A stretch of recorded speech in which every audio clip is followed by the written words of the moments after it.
시청자 여러분, 안녕하세요. 이민생활에 꼭 필요한 정보만 모아 전해드리는 최은숙 변함없이 인사드립니다. 편안하시죠?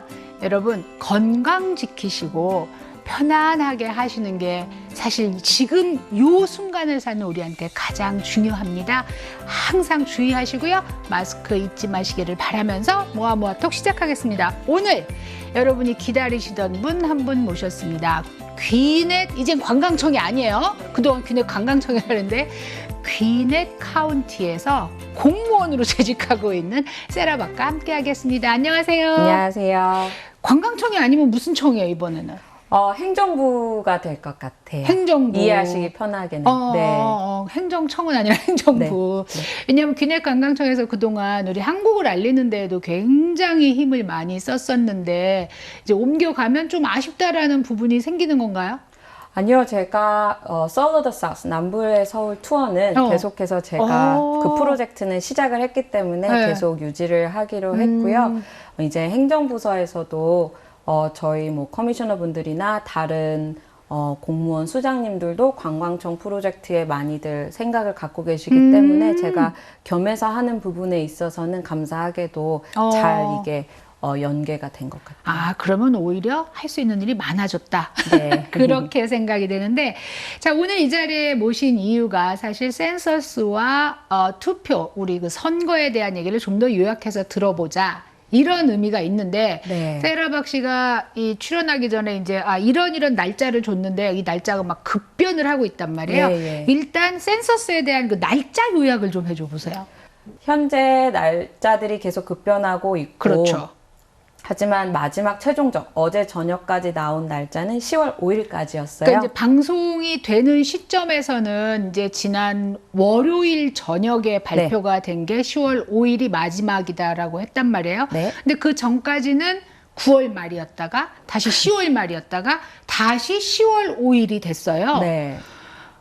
여러 사람 괴롭히는데 사실 이제 원래는 뭐 그거보다 훨씬 전이었는데 이 코로나 사태로 인해서 계속 연장해서 여기까지 왔단 말이에요. 그러니까 센서스를 아직 하지 않으신 분들은 사실 서두르셔야 돼요. 그리고 이제 여담으로 우리 집에 이렇게 식구 많이 사는 거 알리고 싶지 않아 해서 안 하시는 분들 있단 말이에요. 아무 법적 제재가 없죠. 네, 없습니다. 행정부에서도 대통령도 그 정보를 열람할 수 있는 권한이 없고요. 현재 대통령과 행정부가 센서스를 언급하는 이유는 선거철이기 때문에 또 이 센서스의 데이터가 선거인단, 주의 선거인단을 결정하는 중요한 수가 되기 때문에 이번 선거에는 직접적인 영향이 없어도 그 바로 다음 선거에는 이게 너무나 중요한 역할을 미칠 거거든요. 그래서 아무래도 정치를 하시는 분들은 그런 부분들을 염두를 해야 되기 때문에 화두를 올리는 것일 뿐이지 이 센서스를 통해서 취합된 모든 정보는 연방법으로 보호가 되고요. 그게 75년 동안 퍼블릭 레코드가 될 수가 없습니다. 그 누구도 열람을 할 수가 없는 거죠. 열람을 하게 되면 이제 굉장히 큰 범죄를 저지르게 된다는 거를 공무원들도 알고 있기 몇십만 때문에 불의 페널티를 내더라고요. 네, 그리고 뭐 이민국이나 뭐 다른 행정부서, 다른 관련 부서에 절대 연결을 할 수 없고요. 요청을 할 수 없고요. 그래서 모든 정보가 75년 후면 저도 이 자리에 없을 것 같은데. 네. 있을 수 있어요. 120년 산대요. 네, 그럴 수도 있겠네요. 근데 자랑스러울 것 같아요. 제가 몇 명이 살고 있었는지 뭐 그런 역사를 또 추적해 본다면. 근데 그 외에는 이제 75년 동안은 사용할 수 없는 정보가 되기 때문에 안심하셔도 되고요. 그 어느 곳과 대조될 수 없습니다. 한 가지 궁금한 게 이제 각각의 집의 고유 번호가 나왔단 말이에요. 그런데 이제 집의 오너이신 분이 자기 식구만 신고를 하실 수가 있잖아요. 그러면은 새를 사신다던가 하숙을 하시는 분들은 미처 신고를 못 했는데 나한텐 넘버가 발부된 게 없어요. 그런 분들은 어떻게 신청을 할 수 있죠? 네, 센서스를. 아무래도 하우스에서 헤드라고 말하면 그 집의 몰개지를 네네. 소유한 사람 이름이 되는 그러니까. 거거든요. 꼭 네. 아버지일 필요는 없는 거거든요. 그래서 그분이 수정을 하시면 가장 좋지만 그렇지 않더라도 그 www.my2020census.com에 가시면 한국어로 가능하세요. 거기 가시면 고유 번호로 입력하는 란이 있고 그 밑에 번호가 없는 사람이 입력을 할 수 있는 란이 있어서 그것을 클릭하시면 이름, 주소를 넣으시면 되고요. 신분에 상관없이 그리고 정말 어제 태어난 영세 아기에서부터 어르신들에 이르기까지 뭐 한국계, 뭐 혼혈계, 뭐 정말 어느 인종에 상관이 없이 뭐 신분, 인종, 나이 모든 걸 떠나서 기입을 해주시면 이런 예산이 고르게 분배가 되고 선거인단이 정확하게 집계가 되고 또 연방의 목소리를 낼 수 있는 게 굉장히 중요한데 그 연방 의석수도 인구수에 비례해서 배분이 되기 때문에 굉장히 정치적으로나 또 우리가 세금을 넣은 것에 대해서 우리 세금은 어디로? 라는 질문들 많이 하시잖아요. 그 세금을 또 예산을 집행받는 부분이나 모든 것에 너무나 밀접하게 연계가 되고 문제는 10년에 한 번 하기 때문에 그렇지. 네, 네. 우리 아이를 올해 신청하지 않으면 우리 아이들은 10년 동안 혜택을 받을 수가 없는 거거든요. 그리고 어르신분들도 뭐 하우징이나 이런 부분에 있어서 올해 카운트가 안 되시면 10년 동안 혜택을 받으실 수가 없는 것이기 때문에 우리가 존재한다는 거를 우리가 이 미국 땅에 발을 딛고 서 있다는 거를 알릴 수 있는 더할 나위 없이 좋은 방법인 것 같아서 모두 참여를 해주셨으면 좋겠습니다. 그러니까 이제 하숙을 하시거나 룸메이트를 하시는 분들, 나한테는 아무런 통지가 없어서 하시는 분들도 www.2020 my2020 census.com에 들어가셔서 하우스홀드 넘버가 없는 쪽에다 하시면 된다고 해요. 한국어로 나오니까 좀 더 많은 분들이 적극적으로 참여하시고 이제 정말 며칠 안 남았어요. 10월 말까지라고 하더라도 얼마 남지 않았으니까 서둘러서 센서스에 참여하셨으면 좋겠습니다. 센서스 얘기를 할 때 빼놓을 수가 없는 게 사실은 선거인단 숫자와 관계가 있고 투표와 관계가 있다 얘기를 하고 이제 올해는 11월 3일 대선이 있는 해란 말이에요. 이제 많은 이 투표하는 사람들이 도대체 선거인단이라는 게 뭐야? 라는 생각을 하거든요. 근데 아까 이제 우리 세라박 씨가 인구수에 비례를 한다 그랬어요. 이 선거인단에 대해서 좀 설명을 해줄 수 있을까요? 이제 선거인단은 각 정당에서 이렇게 주가 된 사람들이 모여서 전체 투표수에 따라서 그 정당이 우세한 정당에 뽑혀진 선거인단의 투표가 표심으로 전달이 되는 거거든요. 그래서 뭐 지난 대선에도 국민들의 수로만 따지면 어떤 후보가 우세했지만 결국 선거인단의 투표로 인해서 트럼프 대통령이 당선이 되었다. 그런 얘기가 있었고 또 미국은 그게 헌법적으로 맞는 것이기 때문에 그것에 대해서 투표가 얼마나 중요한지 외에는 법적으로 어떤 문제를 제기할 수 없는 부분이거든요. 그래서 쉽게 말하면 내가 투표용지에 트럼프 후보 그리고 바이든 전 부통령 후보를 체크했을 때 그 수가 많아지면 그 정당의 선거인단의 숫자가 대통령 선거에 집계되는 거죠. 그렇죠. 그러니까 이제 조지아의 인구 수에 비례한 선거인단이라는 넘버가 있는데 그 넘버가 모든 100% 넘버가 바이든이든 트럼프든 많은 표를 한 표라도 많은 표를 가진 후보자한테 가게 되기 때문에 조지아의 인구가 많은 게 굉장히 중요해요. 중요하죠. 왜냐하면 캘리포니아나 뭐 텍사스처럼 인구가 바글바글한 한 주가 한 투표한테 가면 한 그 후보한테 가면 조지아하고 조금 인구가 조금 사는 몇 주를 합친 선거인단보다 많아서 뒤집히는 거죠. 뒤집힐 수가 있단 말이에요. 그래서 사실은 센서스가 중요한 이유 중에 하나가 국민의 수를 카운트하는데 나중에 투표할 때 엄청난 영향을 줄 수 있어요, 여러분. 그러니까는 여러 가지 이유에서 센서스에 꼭 참여를 하셔야 돼요. 자, 그럼 이제 우리 투표를 한번 넘어가 보는데 미국은 특이하게 투표를 하기 전에 일단 내가 투표를 하겠소라고 등록을 해야 돼요. 그죠? 근데 한 번 등록하면 끝이죠. 아니요. 한국 분들은 대부분 대선에 많이 투표를 하시는 것 같아요. 근데 그렇게 되면 거의 4년마다 투표를 하시는데 그러면 재신청을 해주셔야 되세요. 그러니까 미국 선거는 매년 있지만 많은 분들이 바쁘시거나 아니면 지역구에 대해서 이해가 별로 없으실 때는 나는 총선, 대선에 투표를 하겠다 하고 쉬시는 분들이 많으세요. 맞아요. 근데 투표 기록은 다 퍼블릭 레코드거든요. 그래서 누굴 뽑았는지 누구든지 열람을 할 수 있지만 뭐 필요한 사람이 열람을 하겠죠. 네네. 매년 뭐 하신 분들은 뭐. 네, 매년 근데 정치인들은 중요하죠. 그치. 내가 후보에 나왔는데 투표를 하지 않았다거나 아니면 나는 뭐 공화당의 적자여 했는데 예전에 막 다 민주당을 뽑았다거나 그럴 수 있는 거잖아요. 뭐 그런 어떤 잣대가 되긴 하겠죠. 근데 이사를 하셨으면 투표 장소도 바뀌어지는 거고 그렇지. 투표해야 되는 그 지역 후보자도 바뀌어지는 거기 때문에 이사를 하시면은 꼭 다시 재등록을 하셔야 되고요. 그리고 또 4년마다 하실 경우에는 이게 법적으로 법이 바뀔 때마다 나도 모르게 내 유권자 등록이 박탈될 때가 있어요. 2년인가 하여튼 뭐 그 정확한 숫자 지금은 기억이 나지 않는데 그게 없어진다고 해요. 네. 네. 만약에 내 서명한 내용이 내 라이센스와 달랐다. 그러니까 정치인들은 이게 수게임이기 때문에 굉장히 많은 법을 발의를 해서 꼭 후보자들을 위해서라는 것은 아니지만 어떤 선거에 유리하게 작용할 수 있는 그런 시스템들을 계속 제도화를 시킬 텐데 바쁜 우리들은 그것에 대해서 알 수가 없잖아요. 네. 내가 모르는 상황에서 내가 유권자 등록했던 게 뭐 서명이 맞지 않았다고 또는 제대로 된 지역구에서 내가 작년에 투표하지 않았다고 아니면 나와 같은 사람의 이름이 2번 투표됐다고 그냥 제 이름이 떨어질 수 있는 거거든요. 한국 사람 이름 중복되는 거 많으니까. 그렇죠. 네. 그렇기 때문에 선거 시 때마다 MVP 쉽죠? MVP.sos 무슨 한국 사람을 위한 사이트인가 진짜 봐요. 그러네. 네. MVP.sos.ga.gov를 가셔서 그 유권자 등록 상태를 확인해 주시고요.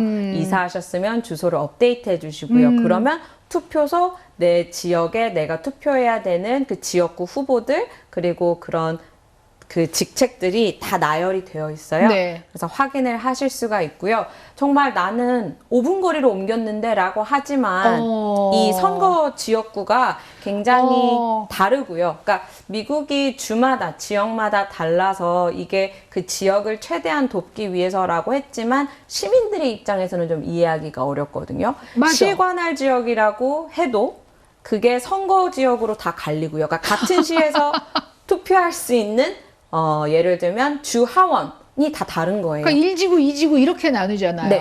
그리고 또 예를 들면 학군도 그 선이 다 달라요. 그러니까 같은 둘루스 시에 사시는 분이 투표해야 되는 인물과 지역구와 학군과 모든 것이 다르다고 생각을 하시면 되고요.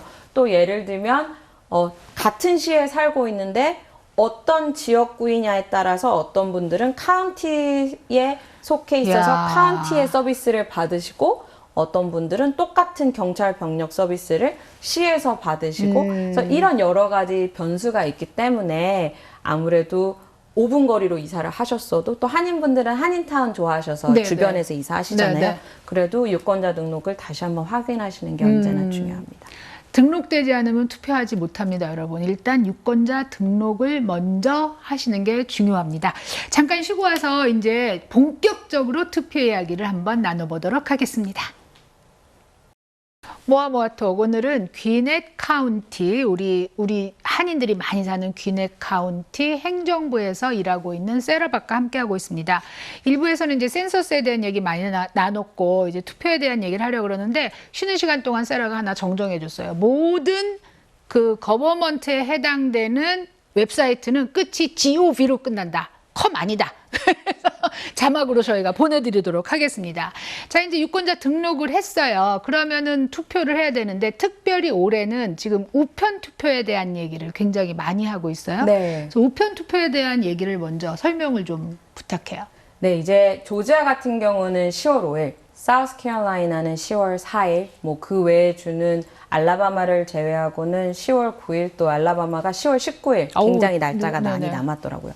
내가 11월까지 결정해야지 하셔도 유권자 등록을 10월 5일, 그러니까 10월 초까지 하지 않으시면 투표를 하실 수 없기 때문에 한 달 전에 엄청 서두르셔야 미리 되네요. 네, 준비를 하시고 또 유권자 등록을 하시고 나면 어떤 후보에 투표할지 조금 더 관심이 생기실 수 있을 것 같아요. 이번 선거는 대선뿐만이 아니라 상원, 하원, 주상원, 하원, 그리고 또 지역 카운티, 그리고 이 지역 관할 지역에 정말 중책에 있는 선출직 공무원들을 뽑는 선거이기도 많이 하기 뽑아요. 때문에 굉장히 중요한 선거고요. 네. 또 이 사람들의 이번 기회를 알아가는 것도 굉장히 재미가 있을 것 같아요. 한국 분들은 워낙 정치에 뭐 교육적인 부분에 관심이 많으셔서 이해도가 저는 굉장히 빠르시다고 생각을 하거든요.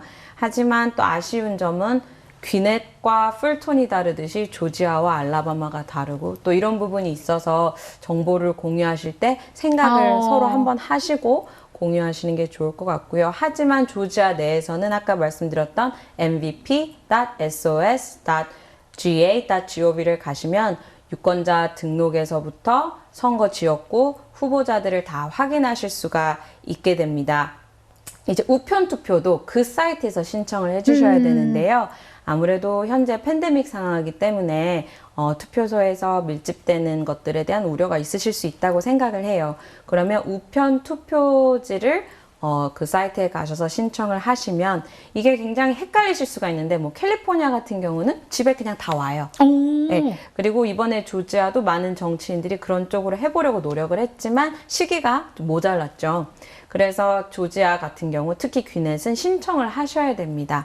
그리고 하지만 우편 투표는 헌법으로 미국 전역 어디에서나 할 수 있는 게 우편 투표고요. 이제 정치인들이 뭐라고 하든 헌법으로 규정돼 있어요. 네.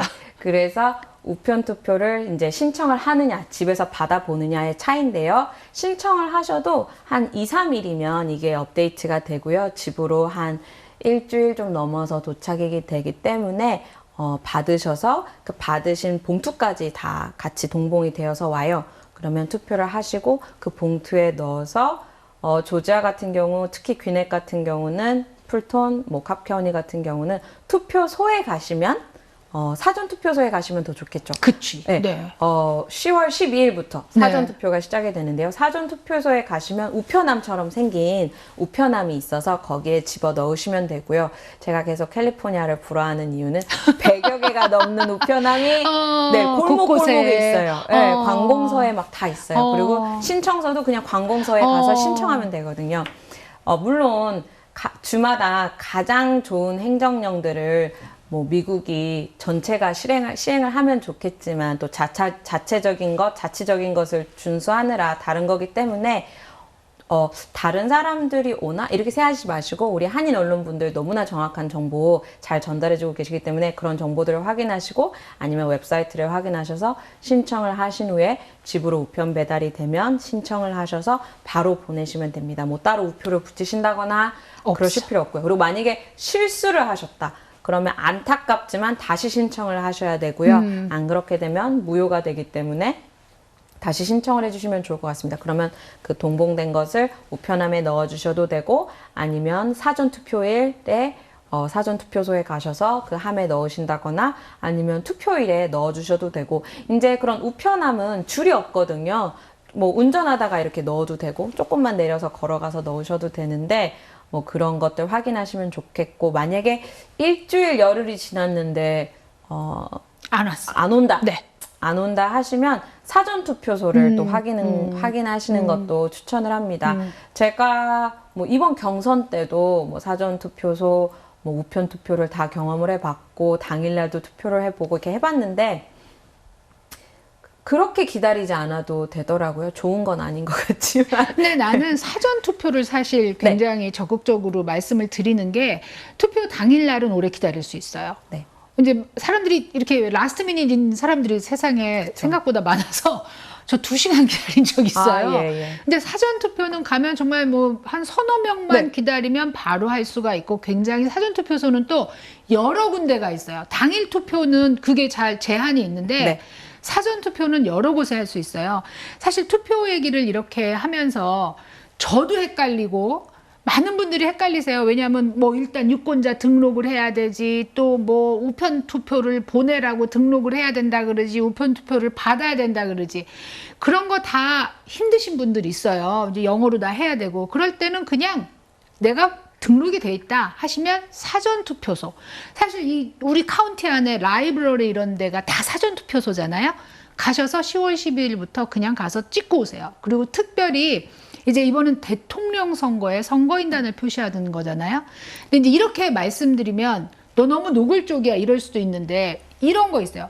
나는 원래 공화당 사람이야. 나는 원래 민주당 사람이야.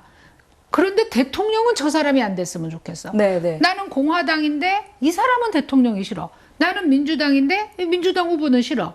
이거를 따로 투표해도 괜찮은 거잖아요. 네, 그러니까 경선에는 그 정당에서 내보내는 후보를 추격시켜야 되기 때문에 정당 투표지에 이제 투표를 하셔야 돼요. 그렇지, 네. 그러면 정당 투표지를 하면 양측 당에 투표를 하는 사람으로서는 어려움이 있고, 그렇다고 인디펜던트를 하자니, 무소속을 하자니 투표가 아무래도 공직자들이 뭐 판사 이렇게 정당이 필요 없는 그런 후보자들이 더 많이 나와서 좀 당황하셨던 분들이 많이 있으신 것 같아요. 하지만 대선 투표 당일 날은 양측 정당에 투표를 하실 수가 있고요. 한국도 경선에는 그 경선 정당 투표를 더 그 당원이라고 할까요? 뭐 그런 분들에서부터 그 정당을 지지하시는 분들이 많이 투표를 하시고, 또 정치도 어떻게 보면은 이렇게 체스 게임처럼 게임이기 때문에 어떤 후보를 올리느냐에 따라서 정당 그 투표지에 많이 투표를 하시지만, 대선 같은 경우는 양측 후보에 투표를 하실 수가 있고요. 이제 그 대선으로 이어지는 수많은 후보를 투표를 할 때 있어서 내가 일전에 공화당으로 투표를 했다면 그 투표지들을 우편 투표를 신청을 했을 때 공화당만 오는 거죠. 그렇었어요. 내가 예전에 네, 공화당으로 네. 투표를 했기 때문에. 하지만 대선 이제 저희가 앞두고 있는 11월 선거는 그 정당 용지를 걱정하지 않으셔도 되고요. 정말 뭐 내가 정당 정치인들 뽑고 싶지 않고 정말 판사 아니면 뭐 DA, 그 디스트릭 어터니, 그 카운티를 대표하는 뭐 검찰청장 이런 사람들을 뽑는 선거만 하시겠다라고 하시면 무소속 투표지를 찾으실 수 있지만, 그 외에는 어떤 투표지를 선택을 하셔도 투표를 하실 수가 있고요. 그보다 그게 헷갈리실 정도로 이해를 하시고 공부를 하시면 저는 그게 앞으로의 모든 선거에서 준비가 되실 수 있는 좋은 경험치를 더 쌓으실 수 있지 않을까 싶고요. 그리고 또 한인분들의 표심이 얼마만큼의 반영이 될까라고 생각을 하실 수도 있는데, 예를 들어서 현재 이번에 뽑아야 되는 지역구들 중에 이제 퀸의 카운티는 지역 1구가 있죠. 그럼 지역 1구만 해도 둘루스, 수완이, 슈거힐, 컬린스. 그럼 한인분들이 굉장히 많이 거주하시는 지역이고요. 지역 1구가 그 규모가 굉장히 큽니다. 퀸의 카운티 자체가 인구가 100만이거든요. 그러니까. 그래서 그 안에 있는 한인분들이 지역 1구 선거에만 뭐 투표를 하셔도, 이제 거기에 거주를 하셔야 되죠. 하셔도 굉장히 큰 표심을, 캐스팅 보트를 주실 수 있고, 또 귀넷 의장. 귀넷에는 16개의 시가 있기 때문에 또 그 범위가 넓어지면, 지역 4구 전체를 포함했을 때 또 투표를 하시게 되면 또 카운티 의장, 그리고 또 카운티 검찰청장, 뭐 이런 중요한 요직들을 선거를 하실 수가 있고요. 그리고 이제 지역 선거는 우리가 직접적으로 받는 이제 주택 세금에 의해서 뭐 경찰 병력이랄지, 뭐 수도, 뭐 전기, 뭐 화상, 뭐 그러니까 전기 같은 경우는 이제 코퍼레이트에서 제공을 하긴 하지만 그 레귤레이션은, 실행령은 또 정부에서 나가거든요. 그리고 또 뭐 물은 카운티에서 제공을 하죠. 그리고 뭐 경찰, 소방, 그리고 뭐 긴급구조 대원들, 그리고 또 지역 개발하는 그 지역구 선정, 이런 부분에 있어서 카운티가 세금을 집행을 할 때에 또 어떤 지역에 어떤 사람들의 표심이 있고 어떤 사람들이 무엇을 원하느냐에 따라서 그 행정 서비스가 바뀌게 될 때 한인분들이 큰 역할을 해주실 수가 있고요. 이제 주로 가게 되면 이제 주, 하원, 상원이 있잖아요. 그러면 한국도 그런 얘기 많이 들으시겠지만 주 하원을 어떤 당이 가져가느냐, 그러니까 가져간다는 게 의석수가 누가 더 많이 나왔느냐, 것에 따라서 통과될 수 있는 뭐 결의안, 발의안들에 굉장히 큰 영향이 있고요. 그리고 이제 주 하원, 주 상원은 주에서만 활용되어질 수 있는 법령이 만들어지는 거죠. 그래서 조지아에서 따라야 하는 법을 만들어줄 때 그 법을 집행하는 사람들을 우리 손으로 뽑기 때문에 굉장히 중요하고요. 또 물론 예전에 제가 말씀드렸던 것처럼 다른 주에서 하는 가장 좋은 것을 조지아로 도입하면 되지 않느냐라고 하지만 그렇게 미국 시스템이 되어 있지가 않아서 우리가 뽑는 정치인들이 그 법을 만들어줘야 되는 거거든요. 이 법이 다른 주에서는 뭐 20년 전에 이미 통과가 됐어도 조지아에 그 법이 없다면 그 혜택을 받지 못하는 거예요. 뭐 예를 들면 뭐 눈이 보이지 않는 학생들에게 어떤 정책적으로 어떤 예산을 집행을 해서 특별한 프로그램을 만들어주자. 그게 정말 40 몇 주에 집행이 되고 있어도 조지아에서 그 법령이 없다면 이게 조지아에서는 실행이 안 되거든요. 그래서 주 하원, 상원을 투표해 주시는 게 굉장히 중요하고 이제 연방으로 가면 연방도 상원, 하원 투표가 있는데 이제 임기가 길어서 맞물리기 때문에 막 전원이 바뀌진 않아요. 그러면 미국이 흔들리겠죠. 네. 근데 이제 뭐 상원 같은 경우는 뭐 3분의 1, 하원 같은 경우는 뭐 전석 또는 연도에 따라서 이게 바뀌는데 이제 카운티는 4년입니다. 굉장히 긴 오래예요. 시간이고요. 주하원이 2년, 또 뭐 상원이 6년 이렇게 되는데 조지아는 특별히 이번에 모든 매스컴이 집중을 하는 이유는 이제 자니 아이잭슨 정말 오랫동안 활동을 하셨던 분이 나가시게 되면서 저희가 연방 상원 두 사람을 바꿀 수 있는 찬스가 온 거죠. 그럴 수가 없거든요. 네. 그래서 현재 그 두 선거가 굉장히 접전을 이루고 있고 그리고 또 연방 하원 선거에서도 연방 하원이 중요한 게 대통령과 행정부와 연방에서 이루어지는 법령을 주에서 아무리 이야기를 하고 주 하원 상원이 목소리를 올려도 그 결정권은 네. 연방에 있는 건데 네. 그 연방에서 우리의 조지아의 목소리를 낼 수 있는 사람은 인구수 때문에 한계가 있는 거죠. 그래서 센서스를 통해서 의석수가 늘어나면 그만큼 우리가 정치인들이 땅하고 상관이 없이 그러니까 예를 들면 지역 7구 연방 지역 7구 굉장히 조지아 주로 봤을 때는 지역 7구가 가장 작거든요.